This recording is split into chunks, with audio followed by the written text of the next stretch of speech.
नमस्कार, news are आप देख रहे हैं और मैं हूं आपके साथ काजल दुबे। 4 बजे की 4 बड़ी खबर में बहुत बहुत स्वागत है। और 4 बड़ी खबर में सबसे पहले बात करेंगे हरियाणा की, जहां हरियाणा की सियासत में मंगलवार को बड़ा फेरबदल हुआ है। दूसरी खबर में बात करेंगे भोपाल की, जहां लोकसभा चुनाव की सरगर्मी तेज हो गई है। तीसरी खबर में चर्चा करेंगे उत्तर प्रदेश की, जहां बहुजन समाज पार्टी ने लोकसभा चुनाव 2024 के लिए यूपी में एक और प्रत्याशी की घोषणा कर दी है। चौथी और आखिरी खबर में चर्चा करेंगे मध्य प्रदेश की, जहां मध्य प्रदेश हाईकोर्ट की इंदौर बेंच ने ज्ञानवापी की तर्ज पर धार भोजशाला का सर्वे कराने के आदेश दिए हैं। क्या है पूरी जानकारी जानेंगे इन्हीं खबरों में। तो आइए शुरू करते हैं 4 बजे की 4 बड़ी खबर।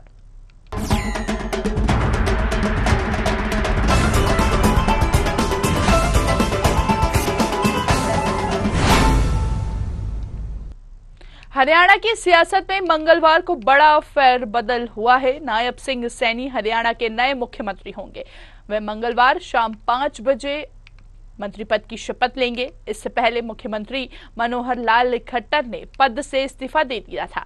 उन्होंने राज्यपाल को अपना इस्तीफा सौंपा था, जिसे स्वीकार कर लिया गया है। इसके साथ ही हरियाणा में बीजेपी और जननायक जनता पार्टी यानी कि जेजेपी का गठबंधन टूट गया है। कहा जा रहा है कि आगामी लोकसभा चुनाव में सीट शेयरिंग को लेकर हुए मतभेदों की वजह से ये गठबंधन टूटा है। इस बीच चंडीगढ़ में बीजेपी के विधायक दल की बैठक हो रही है। निर्दलीय विधायकों ने सीएम खट्टर से मुलाकात कर अपना समर्थन जताया है। इसके साथ ही जेजेपी लोकसभा चुनाव में हरियाणा में 1 से 2 सीटें मांग रही थी, जबकि बीजेपी का केंद्रीय नेतृत्व और राज्य संगठन सभी 10 सीटों पर खुद लड़ने के पक्ष में है। यही गठबंधन टूटने की वजह बनी है। और वहीं दूसरी ओर विपक्ष का आरोप है कि मनोहर लाल खट्टर के हरियाणा मुख्यमंत्री पद से इस्तीफा देने के बाद कांग्रेस नेता दीपेंद्र हुड्डा ने कहा, हरियाणा में जो हो रहा है वो इसलिए हो रहा है क्योंकि जनता ने परिवर्तन लाने का मन बना लिया है।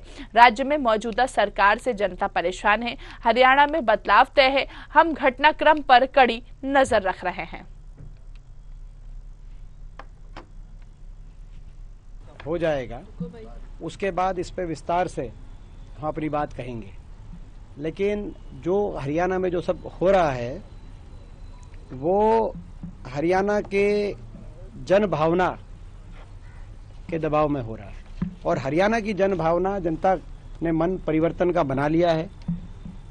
हर वर्ग इस सरकार से नाराज है, निराश है। और हरियाणा के जन जन से यही आवाज आ रही है कि हरियाणा में बदलाव तय है। अब ये जो सब हो रहा है उसी के दबाव में हो रहा है। क्या हो रहा है पूरा एक बार सारा घटनाक्रम हो जाए, तब विस्तार पे उससे हम टिप्पणी कुछ करें। क्या कांग्रेस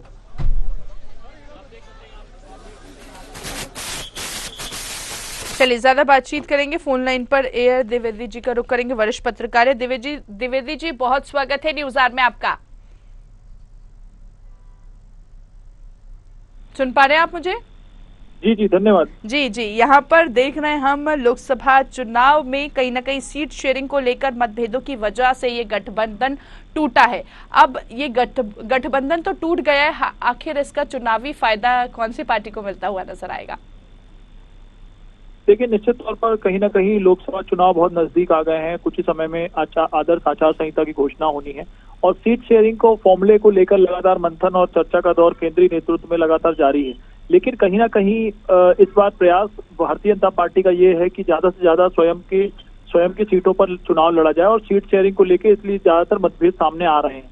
उसी का तारतम्य में जिस प्रकार से हरियाणा में ये घटनाक्रम घटित हुआ है, इसमें भी ऐसा ही अनुमान माना जा रहा है कि भारतीय जनता पार्टी चाहती है कि ज्यादा से ज्यादा सीटों पर लोकसभा चुनाव लड़ें और कहीं ना कहीं ज्यादा से ज्यादा सीटें भारतीय जनता पार्टी की मिल सके। जी द्विवेदी जी, बिल्कुल कहीं ना कहीं ओबीसी फैक्टर को साधने का प्रयास किया जा रहा है, क्योंकि सैनी जी भी ओबीसी फैक्टर में आते हैं।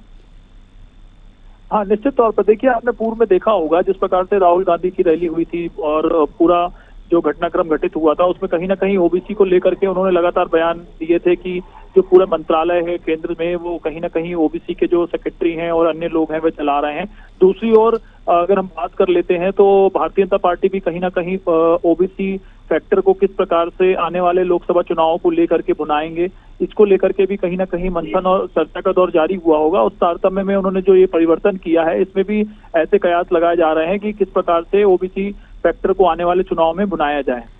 द्विवेदी जी, कहीं ना कहीं बीजेपी सिर्फ सीटों की संख्या बढ़ाने पर नहीं बल्कि वोट शेयर बढ़ाने पर भी जोर दे रही है, ऐसा लगता है आपको? जी निश्चित तौर पर, क्योंकि आपने देखा होगा कि जो पूर्व में जितनी भी भारतीय जनता पार्टी के वरिष्ठ नेताओं की रैली हुई है और जितनी भी चिंतन मनन और बैठक हो रही है उसमें कहीं ना कहीं वोट परसेंटेज किस प्रकार से भारतीय जनता पार्टी का ज्यादा से ज्यादा प्रदेशों में और राज्यों में और जो अन्य जो जिले की जो सीटें हैं उसमें बढ़ पाए, जो लोकसभा सीट है उनमें ज्यादा से ज्यादा किस प्रकार भारतीय जनता पार्टी का वोट शेयरिंग बढ़ पाए। इसमें लगातार आपने देखा होगा जितने भी वरिष्ठ नेता हैं, चाहे वह अमित शाह हो, चाहे नरेंद्र मोदी प्रधानमंत्री हो, उन्होंने लगातार ये आह्वान किया है कि आने वाले चुनाव में ज्यादा से ज्यादा vote sharing percentage Bharatiya Janata party का बढ़े। और मेरा बूथ सबसे मजबूत, इसका भी एक उन्होंने नारा दिया है कि ज्यादा से ज्यादा बूथ में वोट शेयरिंग हो और vote sharing Bharatiya Janata party का बढ़ सके जिससे। बिल्कुल, यहाँ पर हम देख रहे हैं कि कांग्रेस नेता, अभी हमने भी बाइट सुनाई, दीपेंद्र हुड्डा ने कहा था कि हरियाणा में कहीं ना कहीं परिवर्तन लाने का जनता ने मन बना लिया। इस बयान को आप कैसे देखते हैं? देखिए, इस बयान को तो अब आने वाले लोकसभा चुनाव में देखा जाएगा कि क्या जनता ने किस प्रकार से मन बनाया है, क्योंकि आपने देखा होगा कि हरियाणा में जो डेवलपमेंट्स हुए हैं उसमें कहीं ना कहीं भारतीय जनता पार्टी की जब वहां पर सरकार रही है उसमें डेवलपमेंट ही देखने की नजरिए से मिला है। बाकी अन्य सरकारें वहां पर रही हैं, लेकिन जिस प्रकार से वहां पर इंडस्ट्रियल सेक्टर बने हुए हैं प्लस क्लस्टर सेक्टर वहां पर बनाए गए हैं, गुड़गांव और जो ये फरीदाबाद और जो हरियाणा में जो डेवलपमेंट अभी निवेश आया हुआ है, बड़े बड़े निवेश जो आए हैं, ये हरियाणा की जो गवर्नमेंट है उसके द्वारा ही ये निवेश वहां पर सार्थक हो पाए हैं। क्योंकि वहां पर लगातार जो इन्वेस्टर समिट का दौर जारी रहा पिछले कई वर्षों से, उसको लेकर के वहां पर कहीं ना कहीं उद्योगपति आकर्षित हुए और वहां पर बड़ा एक ह्यूज क्लस्टर डेवलपमेंट हुआ और इन्वेस्टमेंट सेक्टर में भी वहां पे कहीं ना कहीं उछाल आया है। अगर हम दूसरी ओर रियल एस्टेट सेक्टर की भी बात करते हैं तो आमतौर पर जो हरियाणा की जो डेवलपमेंट अथॉरिटी है उसमें जो रियल एस्टेट सेक्टर है जिसमें भूमि आवंटन होता है, जो भूमि के नए नए प्रोजेक्ट जो बनते हैं, उसमें भी काफी उछाल देखने को वहां पर मिला है। तो ये जो है ये भारतीय जनता पार्टी ने मुझे लगता है जो कार्य किए हैं उसके आधार पे ये सब कार्य हुए हैं। लेकिन अब जो हुड्डा जी बोल रहे हैं कि जनता ने मन बना लिया है, वह आने वाले चुनाव में समझ में आएगा कि वह किस प्रकार का मन जनता ने बनाया है। बिल्कुल बिल्कुल, ये जनता पर निर्भर करता है कि आखिर जनता क्या चाहती है। बहुत बहुत शुक्रिया द्विवेदी जी हमसे बातचीत करने के लिए। तो देखिए, कहीं ना कहीं बीजेपी की कमान बदलती हुई नजर आई, हरियाणा में अब ओबीसी चेहरा नजर आएगा। आगे बढ़ते हैं, अगली खबर की ओर रुख करते हैं। लोकसभा चुनाव के लिए मध्य प्रदेश में बीजेपी और कांग्रेस दोनों ही पार्टियों ने तैयारियां तेज कर दी है। जहां बीजेपी ने 29 सीटों में से 24 में प्रत्याशियों के नामों का ऐलान कर दिया है, वहीं कांग्रेस की एमपी को पहली सूची का सभी को इंतजार है। इस बीच कांग्रेस के वरिष्ठ नेता और पूर्व नेता प्रतिपक्ष गोविंद सिंह अचानक पूर्व गृह मंत्री और बीजेपी के दिग्गज नेता डॉक्टर नरोत्तम मिश्रा से मुलाकात करने उनके बंगले पहुंचे। ऐसे में एमपी का सियासी पारा कहीं ना कहीं चढ़ गया है। ऐसा इसलिए भी क्योंकि डॉक्टर नरोत्तम मिश्रा को कांग्रेस नेताओं को बीजेपी में लाने की जिम्मेदारी सौंपी गई है। ऐसे में क्या अब पूर्व नेता प्रतिपक्ष बीजेपी ज्वाइन करने वाले हैं, ये चर्चा का विषय बन गया है। हालांकि पूर्व नेता प्रतिपक्ष डॉक्टर गोविंद सिंह ने इससे इनकार कर दिया है। डॉक्टर नरोत्तम मिश्रा से मुलाकात को लेकर गोविंद सिंह ने कहा कि दोनों पुराने मित्र हैं, इस तरह की मुलाकात चलती रहती है। वहीं पार्टी छोड़ रहे नेताओं को लेकर कहा, नेतृत्व को देखना चाहिए, जिन्हें मान सम्मान नहीं मिल रहा है वे जा रहे हैं, उनकी ज्यादा महत्वाकांक्षी है। आइए सुनते हैं और क्या कुछ कहते हैं नेता प्रतिपक्ष डॉक्टर गोविंद सिंह। हमारी तो मुलाकात, हम पड़ोसी हैं, वर्षों के मित्र हैं, छात्र जीवन से साथ हैं। एक वो हमारे यहाँ आते हैं, हम उनके यहाँ आते हैं, चाय पानी हो जाती है। हम बीजेपी में ज्वाइन करने वाले नहीं हैं, दोस्ती के नाते आए हैं।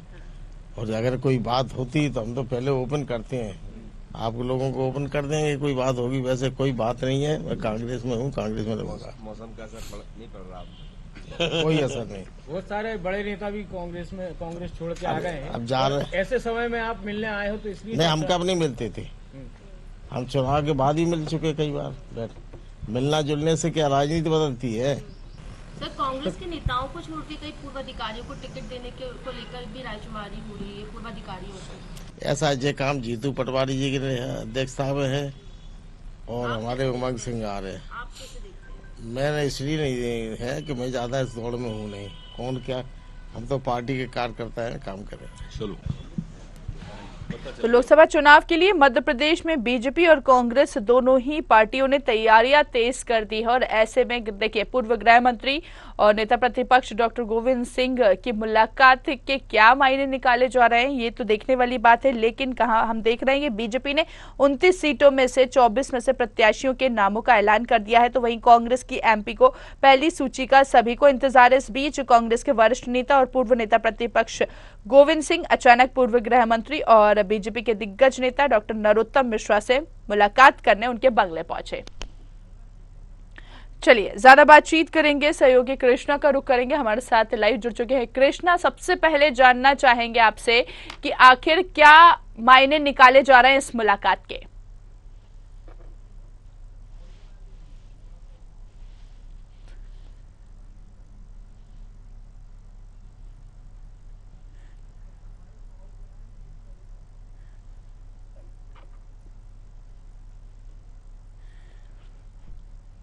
तो देखिए क्या मायने इस मुलाकात के निकाले जा रहे हैं ये बिल्कुल जानने का प्रयास करेंगे, लेकिन कहीं ना कहीं कांग्रेस नेताओं को बीजेपी में लाने की जिम्मेदारी सौंपी गई है डॉक्टर नरोत्तम मिश्रा को और ऐसे में अब क्या पूर्व नेता प्रतिपक्ष बीजेपी ज्वाइन करने वाले हैं ये कहीं ना कहीं चर्चा का विषय बना हुआ है और इसके साथ ही पूर्व नेता प्रतिपक्ष डॉक्टर गोविंद सिंह ने इससे हालांकि इनकार कर दिया है। चलिए ज्यादा बातचीत करेंगे, सहयोगी कृष्णा का रुख करेंगे, लगातार हमारे साथ लाइव बने हुए हैं। कृष्णा, क्या मायने निकाले जा रहे हैं आखिर इस मुलाकात के? कृष्णा, आप मुझे सुन पा रहे हैं? देखिए, जिस कांग्रेस पार्टी में लगातार भगदड़ मची हुई है और कई सीनियर नेता बीजेपी ज्वाइन कर रहे हैं, उससे कयासों का बाजार गर्म हो गया है क्योंकि नरोत्तम मिश्रा को प्रभारी बनाया गया है। जो बीजेपी में कांग्रेस के लोग आ रहे हैं उस पूरा दायित्व नरोत्तम मिश्रा के पास है और नरोत्तम मिश्रा से पूर्व नेता प्रतिपक्ष की मुलाकात कहीं ना कहीं ये जरूर कयासों का बाजार गर्म होता है, इससे कि कहीं गोविंद सिंह भी ना बीजेपी में चले जाएं। लेकिन जब गोविंद सिंह से बात की गई तो गोविंद सिंह ने साफ इनकार कर दिया और उनका कहना है कि पुराने मित्र हैं। हालांकि इससे पहले भी कई बार उनकी मुलाकात देखी गई है, जब सत्ता में कांग्रेस थी या सत्ता में बीजेपी थी, तब दोनों की मुलाकात देखी गई है। और एक बार अब दोनों ही नेता, चाहे पूर्व गृह मंत्री की बात करे जाए चाहे पूर्व नेता प्रतिपक्ष की बात, दोनों चुनाव हार गए हैं और ऐसे में दोनों की मुलाकात के मायने यही है जिस सिंह ने कहा कि सिर्फ मित्रता के भाव दोनों मिलते रहते हैं और इससे कोई कयास नहीं लगाने चाहिए। बिल्कुल, कहीं ना कहीं कृष्णा हम देख रहे हैं कि अभी इस वक्त लोकसभा चुनाव से पहले पार्टी जो है वो सक्रिय नजर आ रही है क्योंकि नेता ज्वाइन तो हो रहे हैं बीजेपी में, लेकिन जब पत्रकार इस सवाल करते हैं कि क्या आप ज्वाइन होंगे तो पहले मना कर दिया जाता है, फिर बाद में ज्वाइन हो जाते हैं। तो क्या लगता है इनके मायने भी इसी तरह कुछ निकाले जा रहे हैं?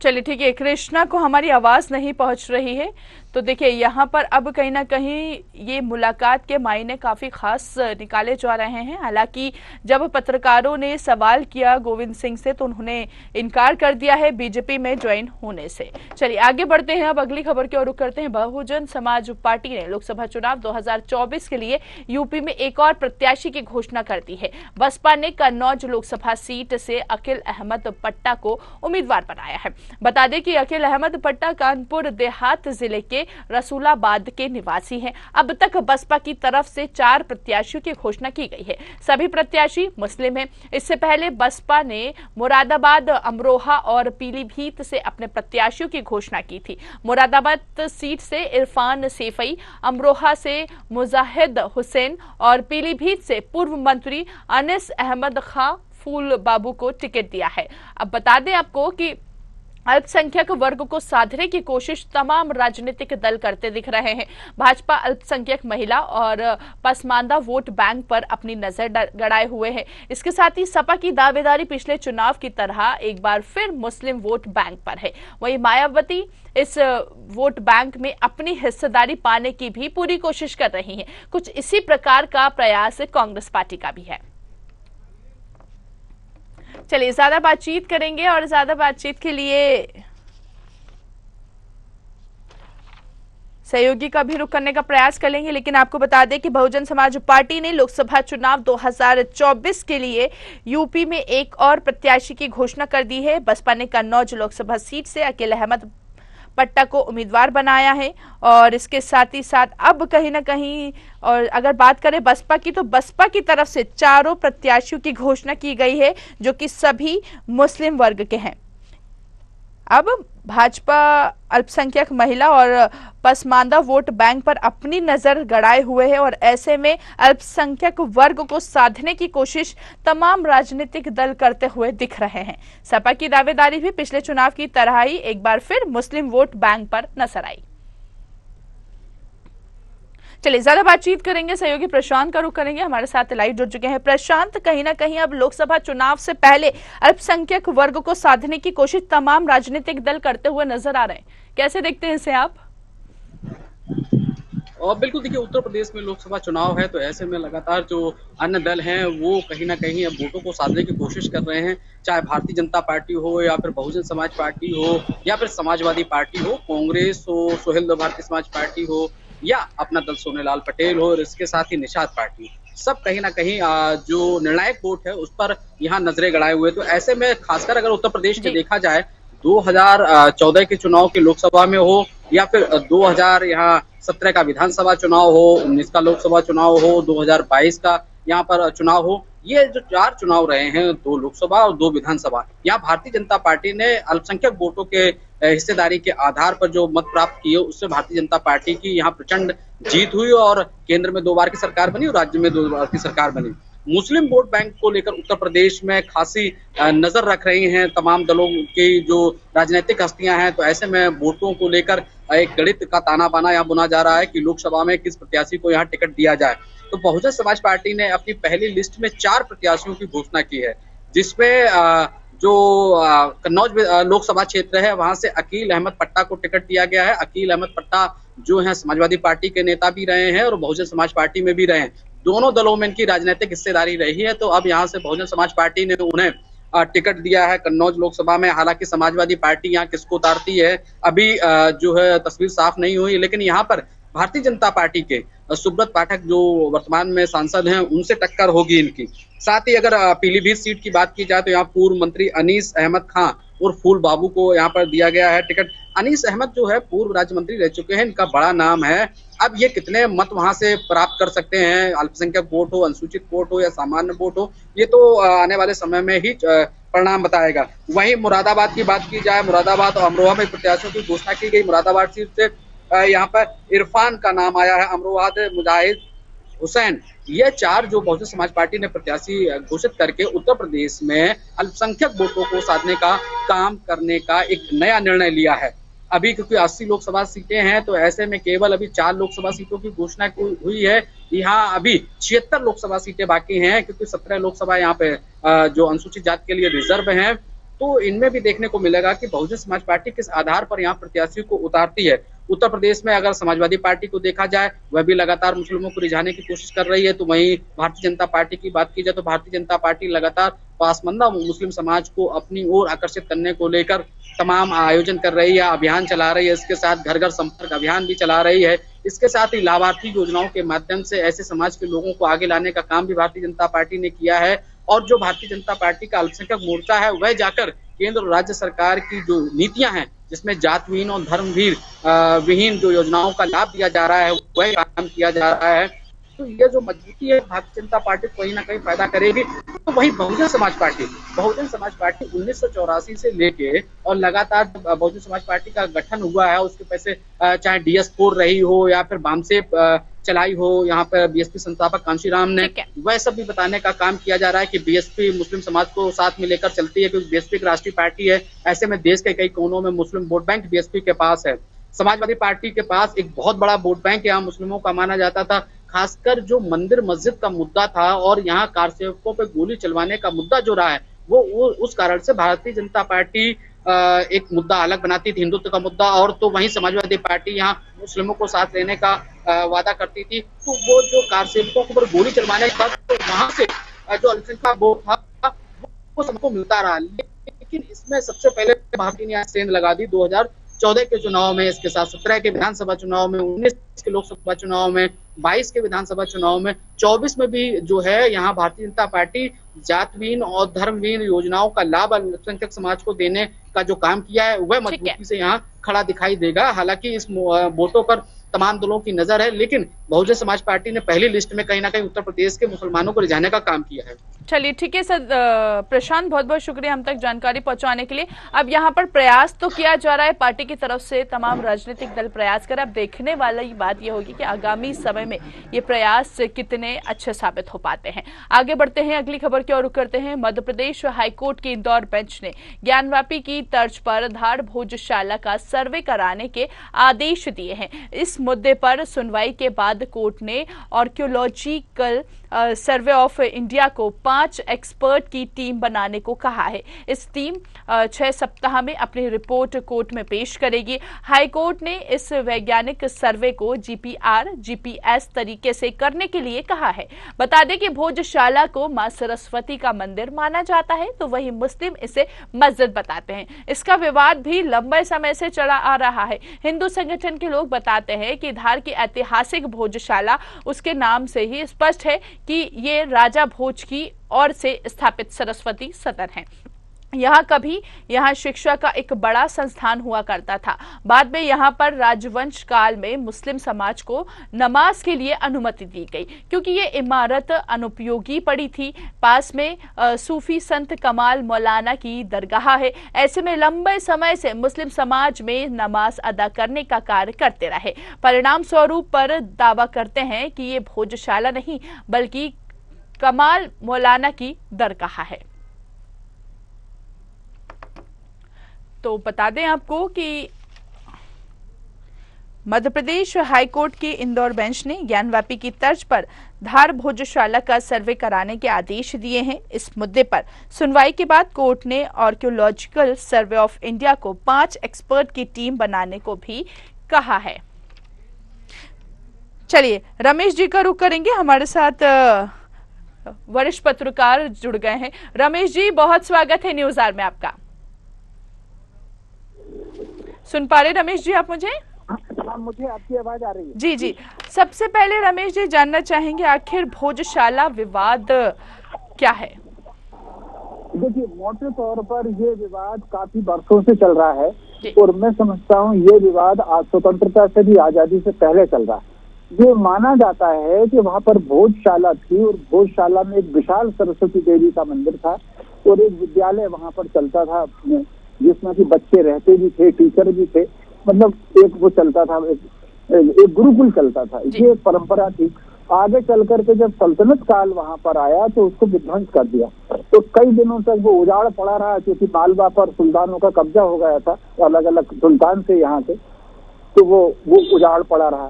फिर कहीं से एक सूफी संत आए, सूफी संत खाली जगह पड़ी थी, वो उसमें रहने लगे, तो वो उनका मजार भी बन गया और कुछ दिनों बाद फिर वो मस्जिद बन गई। मजार और मस्जिद दोनों अलग अलग चीजें हैं। हालांकि मस्जिद बने हुए और वो उनको सूफी संत को आए हुए भी बहुत साल हो गए, सैकड़ों साल, 200-300 साल हो गए। तो स्वतंत्रता के पहले से ये इसका विवाद शुरू हुआ। भोजशाला का कहना था कि वो हमारी है और उनका कहना था कि वो हमारी, विवाद चला।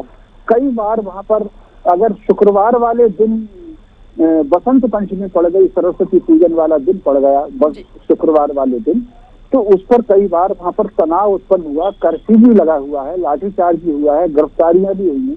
लगातार एक लंबे अरसे से विवाद चलता।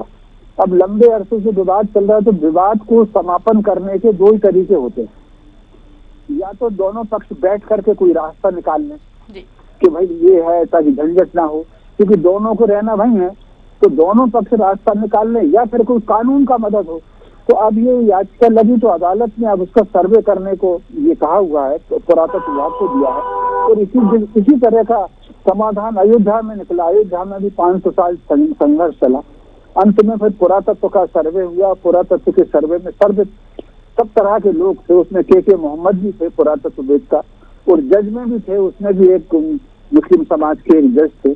तो कुल मिलाकर के अब कोर्ट ने एक आदेश दिया है कि सर्वे किया जाए, और ये एक रास्ता एक अच्छा निकला है। अयोध्या का भी सर्वे हुआ है, ज्ञान वापी का भी सर्वे हुआ है, और उसी तर्ज पर उन्हीं बातों को ध्यान में रख करके इंदौर बेंच ने भी इसका सर्वे करने के आदेश दिए हैं, ताकि समाधान निकल सके।